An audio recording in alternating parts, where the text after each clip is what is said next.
Hello everybody, it is Sukasa, and welcome back to my Sins Rebellion tutorial walkthrough. Um, okay, so last time we covered a lot of material, went pretty in-depth into the civilian tech tree, a lot of really powerful, really good stuff to get in there. This time we're going to cover the other half of research stuff, which is just as important, if not more so, the military side of things. Um, let's see, a couple of things to note. The that I didn't mention last time. The civilian line, as I said, it takes the civilian research stations. You can think of that as the primary civilian thing. The secondary tree that works with civilian research stations is diplomacy. And it's kind of the mirror image here with military tree being for the military labs. Its secondary is the defense line, which takes also military labs. So that's one way to think of it. Another thing in here that I failed to mention is these little like subcategories like industry and engineering policy. Those don't really mean anything. Those are just it's just a visual aid for you to quickly see. You know, it's an organizational thing for you to see the way it's broken up.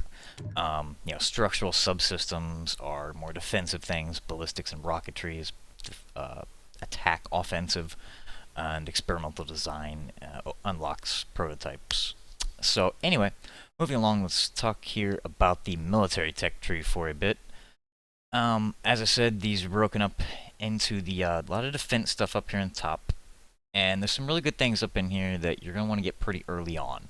As I've said, a big part of this game is buying ships, buying tech, researching stuff when you need it and not before. Don't waste your money on things that you don't need right then. So you get a lot of bang for your buck early on by stuff with stuff in here by buying hull reinforcement. This is an excellent thing. It's going to increase not only your maximum hull points, but how quickly they regenerate hit points after a battle. Armor, which is going to increase your survivability. In the third line column right here, there's improved shields, which is awesome. I love getting this pretty early on. Extra shield regen, extra shield points is always good. Another thing, kind of early on, once you get up to 4, you can get this one, which is the Antimatter Increase, which is awesome. As I've said before, all your actions, making a jump through a phase lane to a different planet, it's going to consume antimatter. All your ships have antimatter that's used for that purpose. And those ships that have abilities like your capital ship, its colonizing ability, its ion cannon, stuff like that, all of that takes quite a bit of antimatter. So anything that gives me more antimatter and makes that regenerate faster is always a good thing. I love getting that early on. Alright, but damage stuff. There's a bunch of stuff in here that increases all sorts of different damages. I'm not going to go through all of that, but I like to get this laser amplification and some of these other things pretty early on. One thing that does need to be noted about this, though, is not everything is always improved by something. Just because this mouse over says damage increase 5%, that does not mean it increases everything's damage by 5%.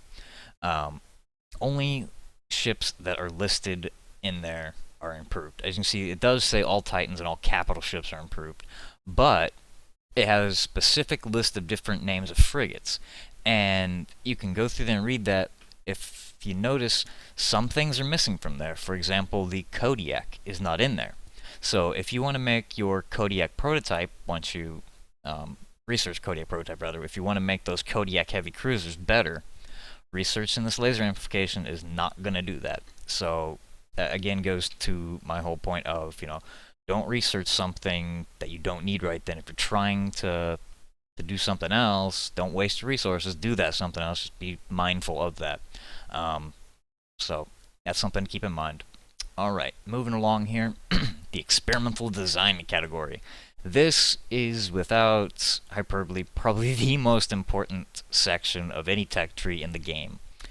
As I said many times, the only thing you can get right off the bat are your Cobalt light frigates, and they are not the strongest of ships. So every other ship in the game, all the more powerful stuff, is unlocked through here by researching it here first. Um, there's a lot of good things in here you want to get fairly early on, and a lot of really powerful stuff you want to get pretty soon. Starting with the repair platform, this is an excellent thing to get early on. It only takes one tree, or rather, it's in the first line here. And what this thing is, it's a tactical structure that you can put at a planet, and anything within its little purple circle sphere of influence will get repaired. So if you're, let's say once we get moved out a little bit and I get over here to this desert planet, but I've only got a small fleet over here because my main fleet is working on colonizing this end. So I want to defend this desert planet, obviously, and keep this route, this corridor, secure from invasion. But I've only got a few ships here. I can place down a repair platform here, and my ships that are within its influence range, those ships will get repaired. So in combination with some other defensive structures and a small fleet, you can really, really easily defend a planet from a much larger invasion force by using that strategically. So that's an excellent thing to get early on. Also, as we talked about in the last episode, these lines, it unlocks things further up in the line, which I'm going to talk about here in a minute. So you're definitely going to need that. Some of the other things, pretty much the first thing I get from the military line is this bad boy right here in the second column. It's the Javis Prototype. This will unlock a new frigate for us to use. It is the Javis LRM frigate. This is a long-range missile frigate that it's of medium strength. It's a little squishy. It doesn't have the most hit points. Doesn't have the most damage in the game, but it is a very versatile vehicle. It does good damage and it has decent survivability early on. It just adds a little bit of versatility to our fleet. It moves pretty quickly, so all around it's a good ship, and it's got really long range on it. So it can do a bit of damage to ships before they get up close enough to do damage to us. And another reason for this is when used in combination. Pretty soon here, see we're at on our cruiser or our battle cruiser here, we're 500 out of 900 experience for leveling up. So once we get that, that's pretty close. I mean, it's like more than half away. Once we hit rank 4, then we'll be able to get this targeting uplink that I briefly mentioned before that increases weapon range. That's the reason why we want the LRM frigates. It's good to combine that with this. It'll increase the range of our LRM frigates and just make them that much better. So I get this really early on, and I start to mix my fleet up with half Javelis's, half Cobalt Light frigates. So, all right, moving along though. Another thing that's it's a little bit more situational about whether or not you want to get it early on is this Grata Prototype. It is the anti-strike craft vehicle. It doesn't do that much damage to other ships, but it will decimate those strike craft, those fighters and bombers. Why I say it's a little bit situational whether you want to get this early is because if you're butted right up against an Advent player, it can be a really good thing to get early on because the Advent they focus pretty heavily in strikecraft. They get a crap ton of strikecraft, honestly. Their arena drone hosts can really mess you up. They love to build a whole bunch of those. They get those pretty early on. So to counter that, it's very important to get this Grata flak frigate.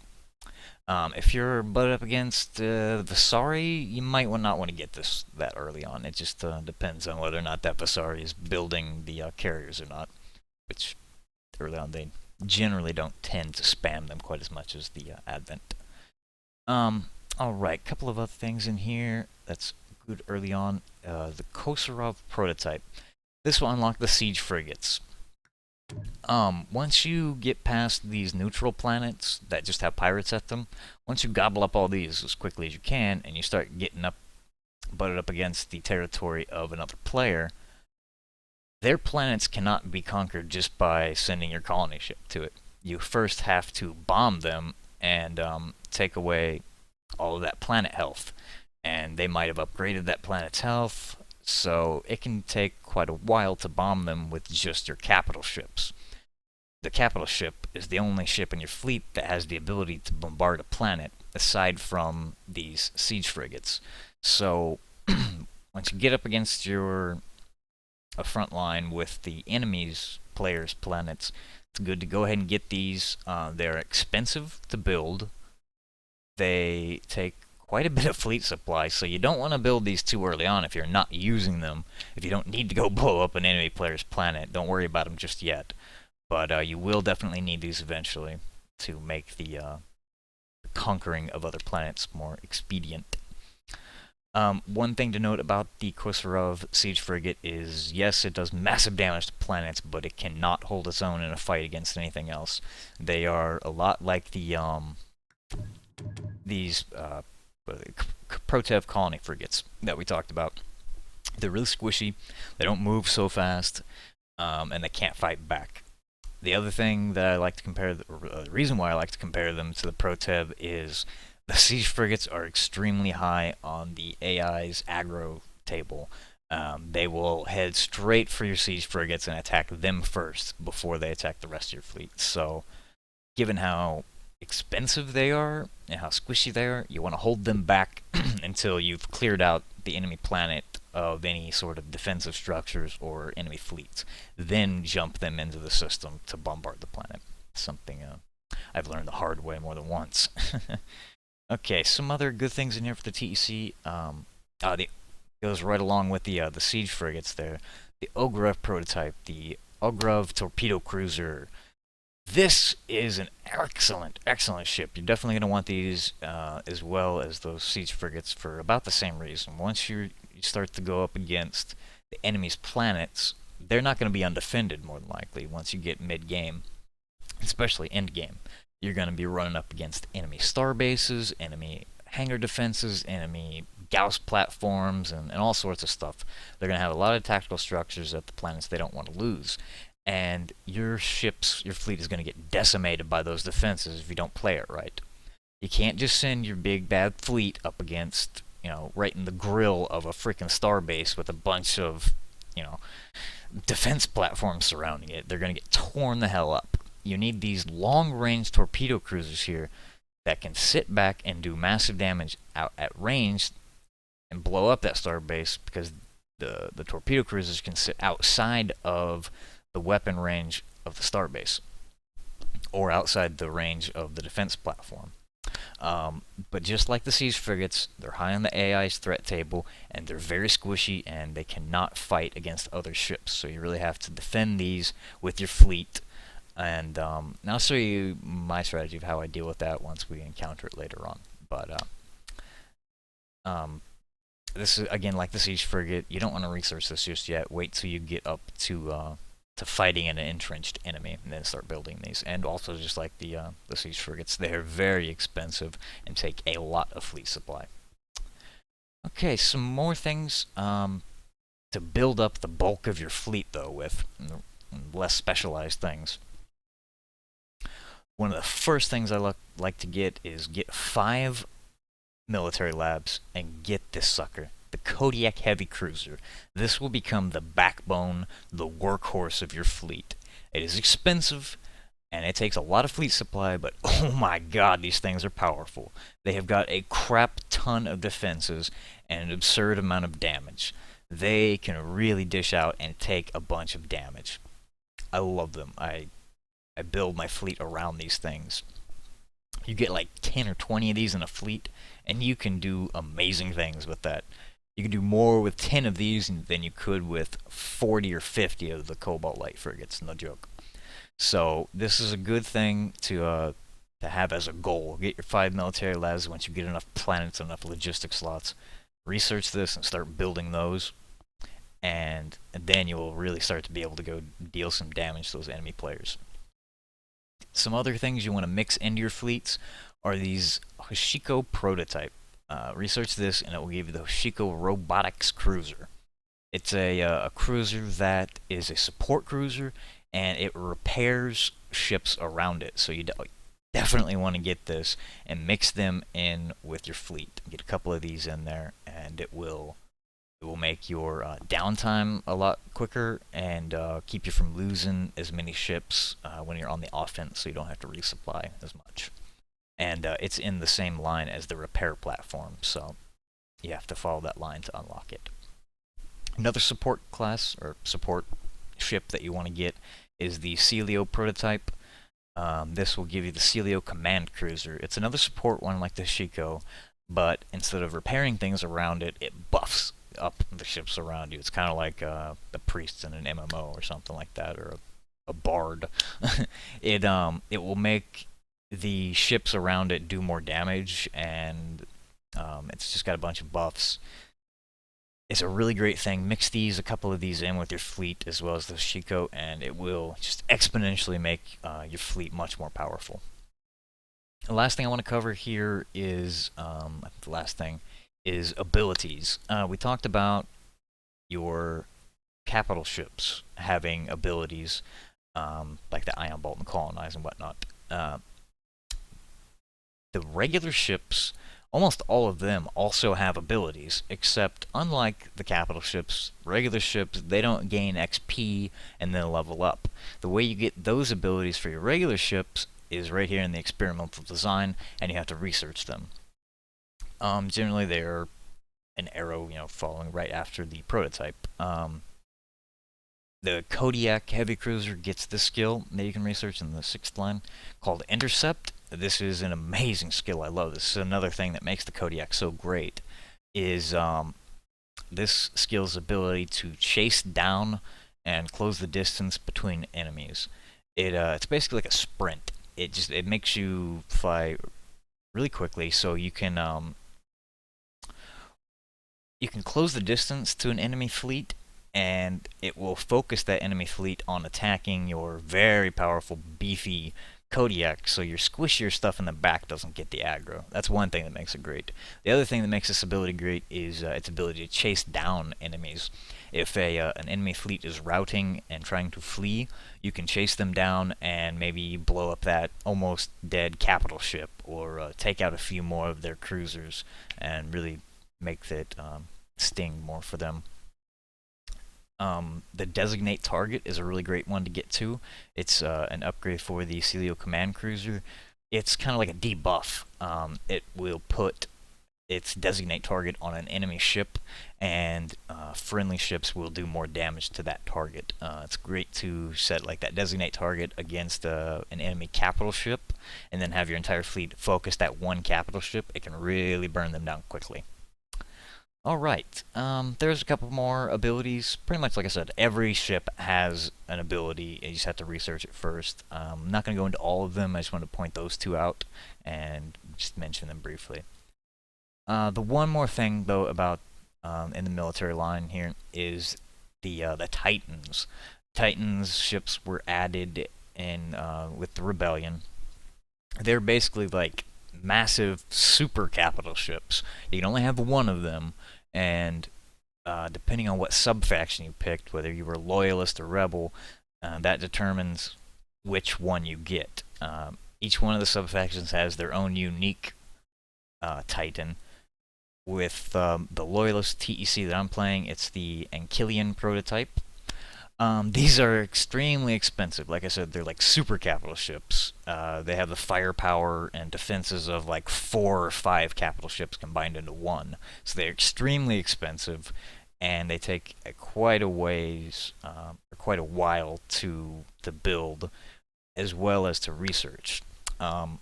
You have to. Well, here's how it works.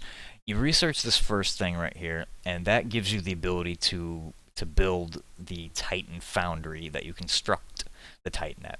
You can then begin construction on the Titan. However, it will only construct up to 25%. And once it gets to 25% finished, it will stop and pause. You have to then research the next one here, which will increase its construction cap to 50%, and then the third one 75%, and then once you get this fourth one researched, then it will construct all the way up to 100% and finish construction of the Titan. Now, one thing I want to mention about this, though, is in the 1.5 patch, they've kind of sweetened the deal a little bit, and they've made it so these first few ranks, as well as unlocking the Titan and allowing you to construct it more, it also has a unique, depending on your faction, benefit. For the TEC Loyalist, it's max shield points increased by 5%. It means all my ships, pretty much, all of those that are listed, which is just about every ship, they're going to get 5% more shields, so that's awesome across the board, all your ships. The next rank of it increases your max hull points, and the third one is rate of fire increased by 5%, so that's something to keep in mind. It was new, just added in the last patch like a week ago. Alright, I think that pretty much covers everything I wanted to talk about here in the military lab, or rather in the military tree. Briefly, we're going to talk about some of the defensive stuff. The defensive line's got some really great stuff in it, pretty important stuff too. I'm not going to go quite so in depth because most of it's star-based stuff. But anyway, some of the early on things that you want to get in here is this one. Really, this is like the first thing I get. As soon as I get one military lab, I buy this. This is the Hangar Defenses. It's a tactical structure. It takes tactical slots, and it allows you to construct a little hangar that stations 2 strike craft. You can choose whether that be 2 fighters, 2 bombers, or 1 fighter and 1 bomber, what have you. And they will fly out of the hangar and attack any ship that enters that planet's gravity well. This is an awesome. I cannot overstate how awesome this thing is. I place like 2 or 3 of these at every single planet I own. A few reasons for that is obviously it helps you defend, if you know, it gives you that extra firepower. Beyond that, though, it dissuades the enemy from attacking you.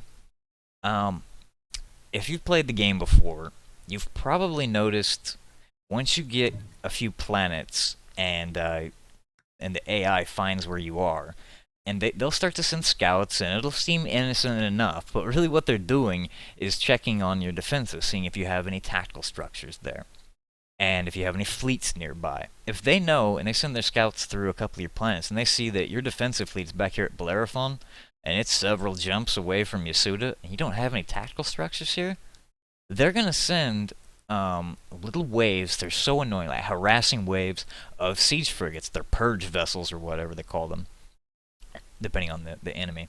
And those purge vessels are going to start bombing your planet, and you're like, oh crap, and you jump your fleet over to there, and just as you get there, you lose control of the planet, and they blew it up.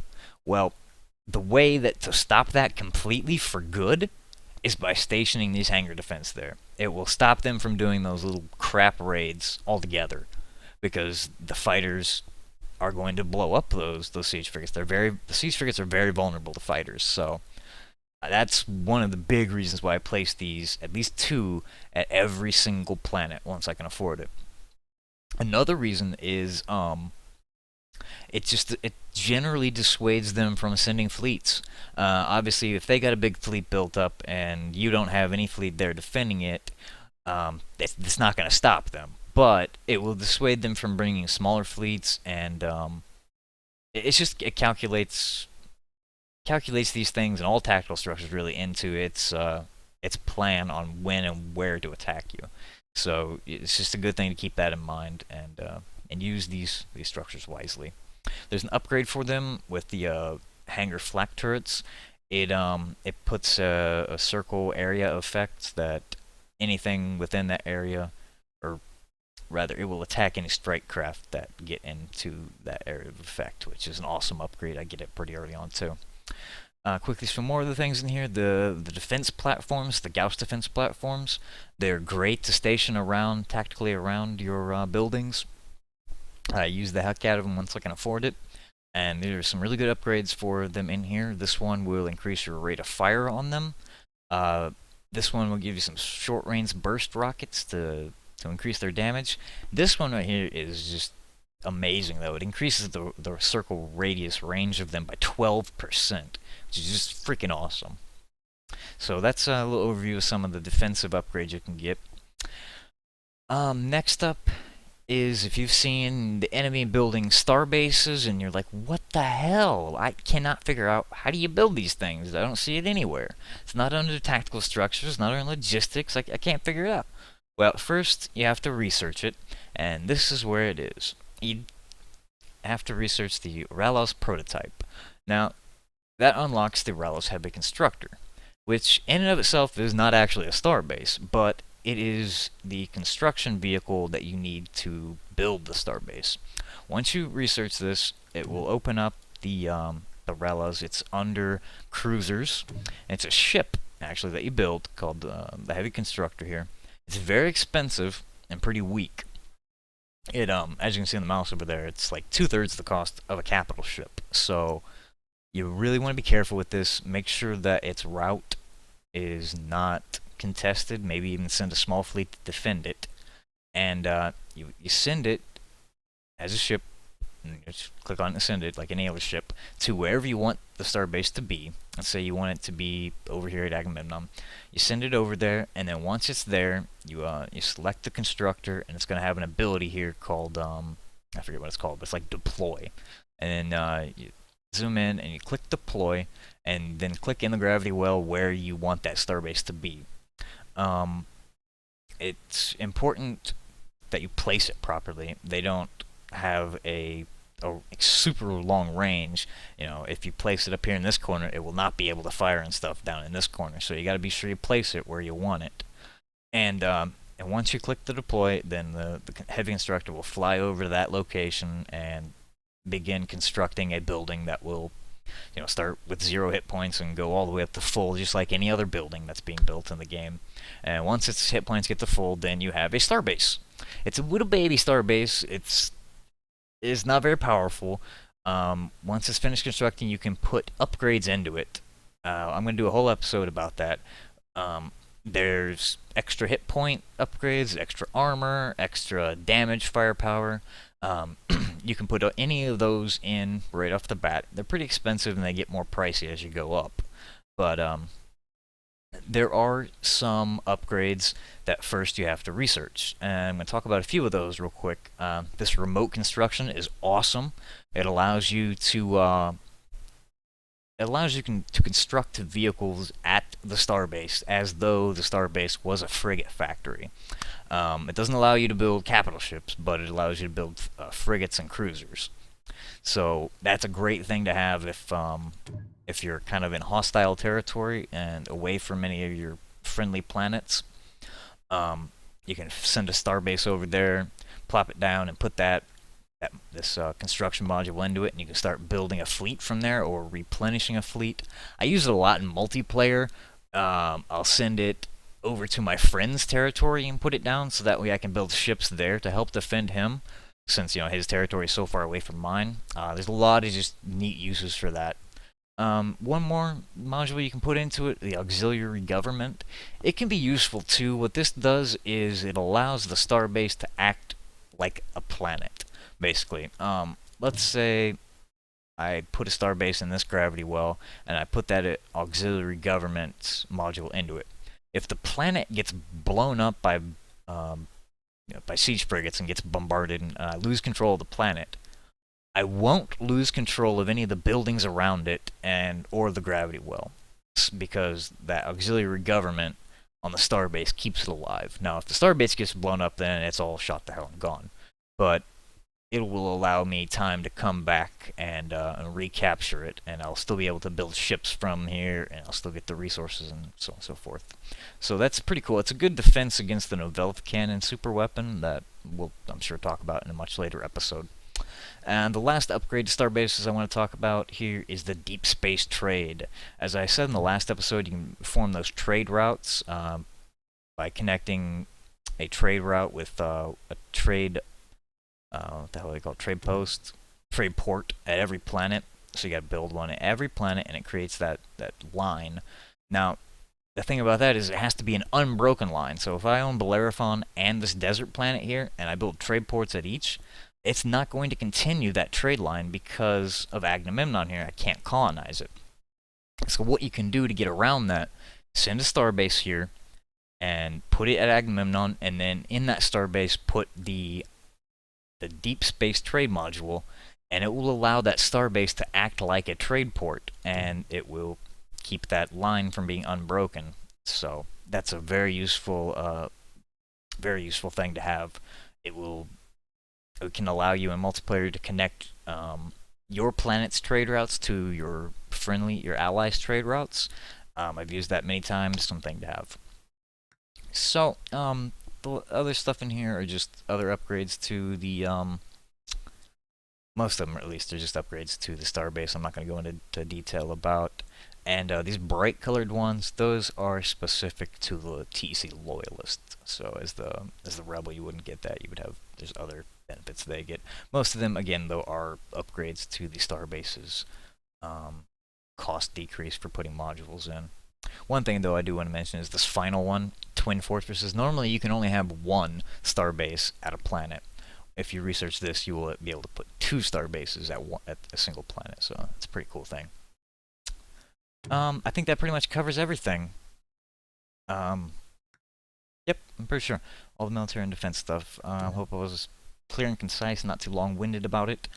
But, I think in the next episode, I'm just briefly going to touch about the stuff in the diplomacy line and talk about actual diplomacy. It'll be a pretty short episode. I generally don't do too much diplomacy, but, yeah, we'll talk a little bit about that, and then we'll get back to actually playing the game. So anyway, though, I hope you enjoyed the episode. I hope you found it informative and enlightening, and if so, don't forget to thumbs up and subscribe for more. Until next time, the Sukas is signing out. Have a good one.